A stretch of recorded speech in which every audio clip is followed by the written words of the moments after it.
Assalamualaikum warahmatullahi wabarakatuh. Perkenalkan, nama saya Muhammad dari kelas 12 MIPA 2. Tujuan saya membuat video ini adalah untuk mengerjakan tugas dari mapel ekonomi. Tugas saya adalah teori pertumbuhan ekonomi klasik. Teori pertumbuhan ekonomi klasik adalah beberapa teori yang diungkapkan oleh para ekonom mengenai pertumbuhan ekonomi dari sudut pandang pertambahan penduduk.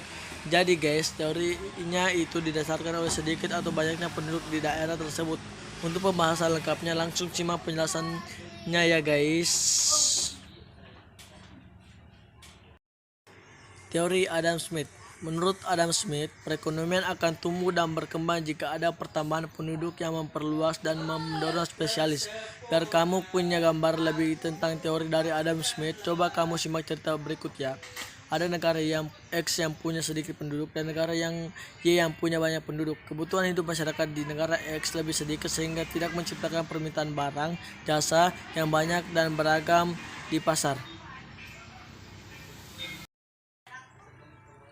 Hal ini akhirnya menyebabkan pekerjaan penduduk di negara X hanya seputar kebutuhan pasar, lain dengan negara Y yang punya penduduk dengan jumlah jauh lebih banyak. Kebutuhan penduduk yang lebih banyak menciptakan permintaan barang, jasa yang lebih banyak dan beragam juga.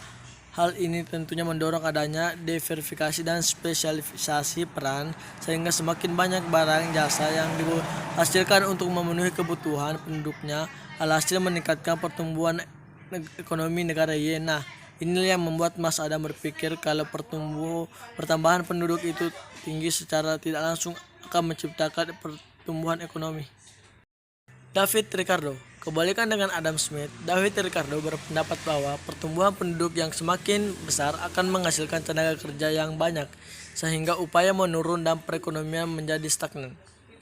Contohnya nih guys, di Tiongkok, upaya tenaga kerja relatif lebih rendah dibandingkan dengan di Australia Utara. Ini karena Tiongkok memiliki jauh lebih banyak penduduk dibandingkan Australia Utara, sehingga lebih mudah untuk mencari tenaga kerja di Cina, maka upahnya pun menjadi lebih murah. Kebalikannya nih kalau di Australia Utara, karena susah nyari tenaga kerja, karena jumlah penduduk yang sedikit, tenaga kerja di Australia Utara upahnya relatif tinggi loh guys. Ini juga yang kadang jadi alasan banyak calon pekerja mencari kerja di negara yang penduduknya sedikit. Thomas Robert Malthus. Nah, kalau Robert Malthus masih mirip sama Ricardo ya guys. Menurut Robert Malthus, pertumbuhan penduduk yang besar akan menyebabkan krisis pangan sehingga akan terjadi kelangkaan makanan. Jadi, menurut Malthus, pangan itu pertumbuhannya kayak deret hitung, yakni 1, 2, 3, 4, 5 dan seterusnya. Tapi penduduk itu tumbuh seperti deret ukur, yakni 1, 2, 3, 4, 8, 16 dan seterusnya.